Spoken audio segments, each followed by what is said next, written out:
Hi friends, home cook ಚಾನಲ್ಗೆ ಸ್ವಾಗತ. ಬೆಳಗಿನ ಬ್ರೇಕ್ಫಾಸ್ಟು ತುಂಬಾ ರುಚಿಯಾಗಿರಬೇಕು, ಹಾಗೆಯೇ ಹೆಲ್ದಿ ಆಗಿರಬೇಕು. ಅದಕ್ಕೋಸ್ಕರ ಇವತ್ತೊಂದು ಒಳ್ಳೆ ಬ್ರೇಕ್ಫಾಸ್ಟ್ ರೆಸಿಪಿಯನ್ನು ನಿಮ್ಮ ಜೊತೆ ಶೇರ್ ಮಾಡ್ತಾ ಇದ್ದೀನಿ. ಅದು ಹೆಸರುಬೇಳೆಯಿಂದ ಮಾಡುವಂಥ ಬನ್ ದೋಸೆ. ತುಂಬಾ ಚೆನ್ನಾಗಿರುತ್ತೆ, ರುಚಿಯಾಗಿರುತ್ತೆ. 100% ನಿಮಗೆಲ್ಲ ಇಷ್ಟ ಆಗುತ್ತೆ ಅಂತ ನಾನು ಭಾವಿಸ್ತೇನೆ. ಇದನ್ನು ಮಾಡಲಿಕ್ಕೆ ನಾನಿಲ್ಲಿ 1.5 ಕಪ್ಪಷ್ಟು ಹೆಸರುಬೇಳೆಯನ್ನು ಚೆನ್ನಾಗಿ ತೊಳೆದ್ಬಿಟ್ಟು ರಾತ್ರಿ ನೆನೆ ಹಾಕಿಟ್ಟಿದ್ದೇನೆ. ರಾತ್ರಿ ನೆನೆ ಹಾಕಿರೋದ್ರಿಂದ ಬೆಳಿಗ್ಗೆ ಬ್ರೇಕ್ಫಾಸ್ಟಿಗೆ ಇದನ್ನು ಮಾಡಲಿಕ್ಕೆ ಚೆನ್ನಾಗಾಗುತ್ತೆ. ಹೆಸರುಬೇಳೆ ಚೆನ್ನಾಗಿ ನೆಂದಿರಬೇಕು. ನೋಡಿ, ಈಗ ಇದನ್ನು ಮಿಕ್ಸರ್ ಜಾರಲ್ಲಿ ಹಾಕ್ತಾಯಿದ್ದೀನಿ. ಅದ್ರ ಜೊತೆಗೇ 1/4 ಟೇಬಲ್ ಸ್ಪೂನ್ ಅರಿಶಿನ ಹಾಕಿದ್ದೇನೆ. ಗ್ರೈಂಡ್ ಮಾಡಲಿಕ್ಕೆ ಸ್ವಲ್ಪ ನೀರನ್ನು ಹಾಕ್ತಾಯಿದ್ದೀನಿ. ಅಂದರೆ ತುಂಬ ತೆಳ್ಳಗೆ ಮಾಡ್ಕೋಬಾರ್ದು. ಹಿಟ್ಟು ಸ್ಮೂತಾಗಿ ಗ್ರೈಂಡ್ ಆಗಬೇಕು, ಆದರೆ ಹಿಟ್ಟು ದಪ್ಪ ಇರಬೇಕು. ನೋಡಿ, ಗ್ರೈಂಡ್ ಮಾಡ್ಕೊಂಡಿರುವಂಥ ಹಿಟ್ಟನ್ನು ಒಂದು ಪಾತ್ರೆಯಲ್ಲಿ ಹಾಕ್ತಾಯಿದ್ದೀನಿ. ಹಾಗೆಯೇ ಮಿಕ್ಸರ್ ಜಾರಲ್ಲಿರುವಂಥ ಹಿಟ್ಟಿಗೆ ಒಂದು 2 ಟೇಬಲ್ ಸ್ಪೂನ್ ನೀರನ್ನು ಹಾಕಿ ಚೆನ್ನಾಗಿ ತೊಳೆದ್ಬಿಟ್ಟು ಹಿಟ್ಟಿನ ಜೊತೆ ಹಾಕಿ ಮಿಕ್ಸ್ ಮಾಡಿ ಒಂದು 15ರಿಂದ 20 ನಿಮಿಷ ಇದನ್ನು ಹಾಗೆ ಬಿಡಬೇಕು. ಸ್ವಲ್ಪ ಹೊತ್ತಿನ ನಂತರ ನೋಡಿ, ಈ ಹಿಟ್ಟಿಗೆ ನಾನಿಲ್ಲಿ ಕೆಲವಷ್ಟು ವೆಜಿಟೇಬಲ್ಸನ್ನು ಹಾಕ್ತಾಯಿದ್ದೀನಿ. ಒಂದು ದೊಡ್ಡ ಗಾತ್ರದ ಈರುಳ್ಳಿಯನ್ನು ಸಣ್ಣಕ್ಕೆ ಕಟ್ ಮಾಡಿಬಿಟ್ಟು ಹಾಕ್ತಾಯಿದ್ದೀನಿ. ಹಾಗೆಯೇ ಒಂದು ಕ್ಯಾರೆಟನ್ನು ಸಣ್ಣಕ್ಕೆ ಕಟ್ ಮಾಡಿ ಹಾಕ್ತಾಯಿದ್ದೀನಿ. ಆನಂತರ ಒಂದು ಕ್ಯಾಪ್ಸಿಕಮನ್ನು ಕೂಡ ಸಣ್ಣಕ್ಕೆ ಕಟ್ ಮಾಡಿ ಹಾಕಿದ್ದೇನೆ. ಒಂದು ಟೊಮೆಟೊವನ್ನು ಸಣ್ಣಕ್ಕೆ ಕಟ್ ಮಾಡಿ ಹಾಕಿದ್ದೀನಿ. ಆನಂತರ ಒಂದು 2-3 ಹಸಿಮೆಣಸಿನಕಾಯನ್ನು ಸಣ್ಣಕ್ಕೆ ಕಟ್ ಮಾಡಿ ಹಾಕಿದ್ದೀನಿ. 1 ಇಂಚಷ್ಟು ಶುಂಠಿಯನ್ನು ಸಣ್ಣಕ್ಕೆ ಕಟ್ ಮಾಡಿ ಹಾಕಿದ್ದೀನಿ. ಹಾಗೆಯೇ ಕೊತ್ತಂಬರಿ ಸೊಪ್ಪನ್ನು ಸಹ ಸಣ್ಣಕ್ಕೆ ಕಟ್ ಮಾಡಿ ಹಾಕಿದ್ದೀನಿ. ಆನಂತರ ಇದಕ್ಕೆ ನಾನಿಲ್ಲಿ 1 ಟೇಬಲ್ ಸ್ಪೂನ್ನಷ್ಟು ಜೀರಿಗೆಯನ್ನು ಹಾಕಿದ್ದೇನೆ. ರುಚಿಗೆ ತಕ್ಕಷ್ಟು ಉಪ್ಪನ್ನು ಹಾಕಿದ್ದೇನೆ. ಈಗ ಇದನ್ನು ಸರಿಯಾಗಿ ಮಿಕ್ಸ್ ಮಾಡಬೇಕು. ನೋಡಿ, ಇದಿಷ್ಟೇ ವೆಜಿಟೇಬಲ್ಸ್ ಅಲ್ಲದೆ ನಿಮಗೇನಾದರೂ ಬೇರೆ ಇಷ್ಟ ಆದರೆ ಆ ವೆಜಿಟೇಬಲ್ಸನ್ನು ಹಾಕ್ಕೋಬೋದು.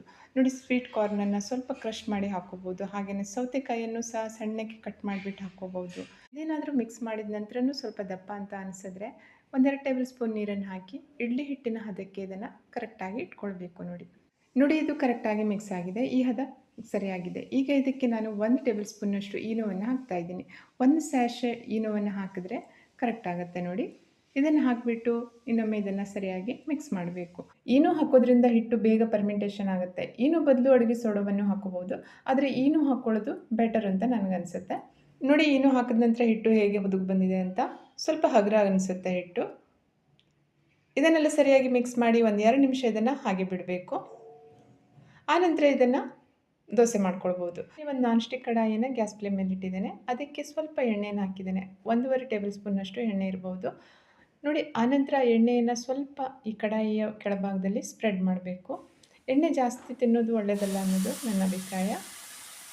ಆನಂತರ ನೋಡಿ, ಅದಕ್ಕೆ ಹಿಟ್ಟನ್ನು ಹಾಕ್ತಾಯಿದ್ದೀನಿ. ಹಿಟ್ಟು ಸ್ವಲ್ಪ ಜಾಸ್ತಿನೇ ಹಾಕ್ಕೊಳ್ಬೇಕಾಗುತ್ತೆ. ಇದು ಸ್ವಲ್ಪ ದಪ್ಪಾಗಿ ಬನ್ ದೋಸೆ ಟೈಪ್ ಬರೋದ್ರಿಂದ ತೆಳ್ಳಗೆ ಮಾಡಬಾರ್ದು. ಸ್ವಲ್ಪ ದಪ್ಪಕ್ಕೆ ಮಾಡೋದ್ರಿಂದ ಹಿಟ್ಟನ್ನು ಸ್ವಲ್ಪ ಜಾಸ್ತಿನೇ ಹಾಕ್ಕೊಳ್ಬೇಕಾಗತ್ತೆ. ನೋಡಿ, 3 ಸ್ಪೂನ್ನಷ್ಟು ಹಿಟ್ಟನ್ನು ಹಾಕಿ ಗ್ಯಾಸ್ ಫ್ಲೇಮನ್ನು ಈಗ ಲೋ ಅಲ್ಲಿಟ್ಟು ಇದನ್ನು ಬೇಯಲಿಕ್ಕೆ ಬಿಡಬೇಕು. ಸುಮಾರು 3ರಿಂದ 4 ನಿಮಿಷ ಇದನ್ನು ಲೋ ಫ್ಲೇಮಲ್ಲಿ ಬೇಯಲಿಕ್ಕೆ ಬಿಡಬೇಕು. ನೋಡಿ, ಒಂದು ಕಡೆ ಸ್ವಲ್ಪ ಕಲರ್ ಚೇಂಜ್ ಆಗುತ್ತೆ, ಹಾಗೆಯೇ ಸ್ವಲ್ಪ ಕ್ರಿಸ್ಪಿ ಆಗುತ್ತೆ. ಆನಂತರ ಇದನ್ನು ಮತ್ತೆ ಪುನಃ ಉಲ್ಟಾ ಹಾಕಿ ಮತ್ತೆ ಸ್ವಲ್ಪ ಎಣ್ಣೆಯನ್ನು ಅದಕ್ಕೆ ಹಾಕಬೇಕು. ಎಣ್ಣೆ ಹಾಕೋದ್ರಿಂದ ಸ್ವಲ್ಪ ಕ್ರಿಸ್ಪಿ ಆಗುತ್ತೆ. ಮತ್ತು ಒಂದು 2ರಿಂದ 3 ನಿಮಿಷ ಅದನ್ನು ಕರೆಕ್ಟಾಗಿ ಲೋ ಫ್ಲೇಮಲ್ಲಿ ಬೇಯಲಿಕ್ಕೆ ಬಿಡಬೇಕು. ನೋಡಿ, ಬೆಂದಾದ ನಂತರ ಎಷ್ಟು ಚೆನ್ನಾಗಿ ಕಲರ್ ಬಂದಿದೆ ಅಂತ, ಹಾಗೆಯೇ ಎಷ್ಟು ಕ್ರಿಸ್ಪಿಯಾಗಿ ಬಂದಿದೆ ಗೊತ್ತಾ. ಇದು 2 ಸೈಡ್ ಕ್ರಿಸ್ಪಿಯಾಗಿರುತ್ತೆ, ಹಾಗೆಯೇ ಮಧ್ಯದಲ್ಲಿ ಇದು ಸಾಫ್ಟ್ ಆಗಿರುತ್ತೆ. ತುಂಬಾ ಚೆನ್ನಾಗಿರುತ್ತೆ. ಹಾಗೆಯೇ ಒಳ್ಳೆ ಪರಿಮಳ ಕೂಡ ಬರ್ತಾ ಇದೆ. ಯಾಕೆಂದರೆ ಇದರಲ್ಲಿ ಕೊತ್ತಂಬರಿ ಸೊಪ್ಪು, ಈರುಳ್ಳಿ, ಕ್ಯಾಪ್ಸಿಕಮ್ಮು, ಬೇರೆ ಬೇರೆ ವೆಜಿಟೇಬಲ್ಸನ್ನೆಲ್ಲ ಹಾಕಿರೋದ್ರಿಂದ ಒಳ್ಳೆ ಘಮ ಅನ್ನೋ ಪರಿಮಳ ಬರ್ತದೆ. ಹೀಗೇ ಎಲ್ಲ ದೋಸೆಯನ್ನು ಮಾಡ್ಕೊಳ್ಬೋದು. ನಾನು ಇದಕ್ಕೆ ದೋಸೆ ಅಂತ ಹೇಳಿದ್ದೀನಿ. ನೀವು ಇದಕ್ಕೆ ಏನಂತ ಹೇಳ್ತೀರಿ ಅಂತ ನನಗೆ ಕಮೆಂಟ್ ಮಾಡಿ ತಿಳಿಸಿ.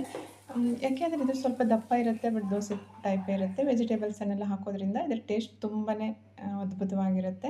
ದಿನಾನು ದೋಸೆ, ಇಡ್ಲಿ, ಚಪಾತಿ ಇವುಗಳನ್ನೆಲ್ಲ ತಿಂದು ಬೋರ್ ಆಗಿದ್ದರೆ ಡಿಫ್ರೆಂಟಾಗಿ ಏನಾದರೂ ಬ್ರೇಕ್ಫಾಸ್ಟ್ ತಿನ್ನಬೇಕು ಅಂತ ಅನಿಸಿದ್ರೆ ಈ ರೆಸಿಪಿಯನ್ನು ನೀವು ಟ್ರೈ ಮಾಡ್ಬೋದು.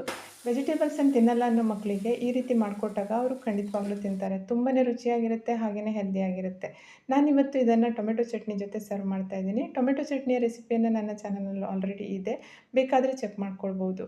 ತುಂಬಾ ರುಚಿಯಾಗಿರುವಂಥ, ಹೆಲ್ದಿಯಾಗಿರುವಂಥ ಈ ಹೆಸರುಬೇಳೆ ದೋಸೆ ಅಥವಾ ಬನ್ ದೋಸೆ ನಿಮಗೆಲ್ಲ ಇಷ್ಟ ಆಯಿತು ಅಂತ ಭಾವಿಸ್ತೇನೆ.